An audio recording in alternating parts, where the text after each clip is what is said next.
Blood test చేశారా ఇప్పుడు? అది రాయడానికి ఇంత టైం పట్టింది మేడం, రాయడానికి ఇంత టైం పట్టింది. టెస్ట్ కాడ పోయినా పోలేగా. టెస్ట్ ఇక్కడే చేస్తారు. ఇక్కడేనా? మరి ఎవరు చెప్పలేగా మనకి.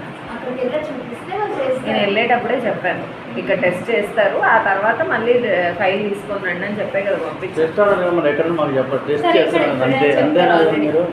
మీరు ఒకళ్ళు వచ్చి చెప్పాలిగా మేడం, అక్కడ కనీసం టెస్ట్ చేస్తారని. మాకేం తెలుసు? ఇక్కడ అంటే ఇక్కడ మేడం, మీరు ఆడికి వెళ్ళి ఫస్ట్ ఫైల్ తీసుకొని రాండి అన్నారు మీరు, అంతేనా? మీరు అనవసరంగా ఆవేశపడకండి. ఆవేశం ఉంది మేడం, ఆవేశం మాట్లాడితే ఇక్కడే అంటే టెస్ట్ ముందు టెస్ట్ చేయండి, తర్వాత ఫైల్ తీసుకురానని మీరు వివరంగా చెప్పారా? నాకు చెప్పలేదు.